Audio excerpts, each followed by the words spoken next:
ভাই আপনি আমাদের এখানে যখন আসছিলেন তখন আপনি তো হাঁটতে পারতেন না, কেমন আপনি ধরে ধরে হাঁটতেন?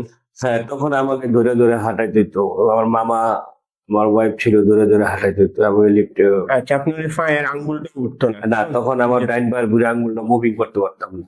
আচ্ছা, আপনি আমাদের এখানকার ট্রিটমেন্ট আপনার কাছে কেমন এমন লাগছে? মাশাল্লাহ, আলহামদুলিল্লাহ, অনেক ভালো। এবং এই ভালোটা আমি লক্ষ্য করে করছি। তাই কি নিয়মিত আমাদের যে ফিজিওথেরাপি ট্রিটমেন্ট গুলো এগুলো দিয়েছে আমাদের ডক্টর ইব্রাহিম, আপনি যদি দর্শকদের সাথে আসলে শেয়ার করতেন ওনার আসলে কি ধরনের কন্ডিশন, কি ধরনের ট্রিটমেন্ট বা প্ল্যান করা হয়েছিল? ওনার L3 L4 L4 L5 এবং L5S1 এই তিনটা রিজিয়নে ওনার হচ্ছে মোটামুটি বেশ ভালো রকমের ডিসপ্রলাপ ছিল। উনি অনেকগুলা মাসেলে নাড়াচাড়া করতে পারতো না, একদম জিরোর কাছাকাছি ছিল।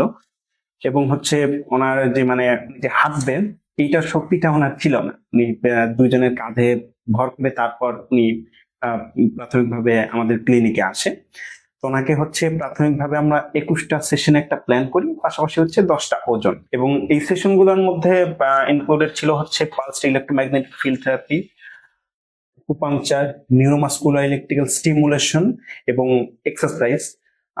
এক্সারসাইজটা যদি আমরা কিছু পরে অ্যাড করি, কারণ প্রাথমিক পর্যায়ে ওনার অনেক বেশি ব্যথা ছিল, উনি মুভি করতে পারতো না।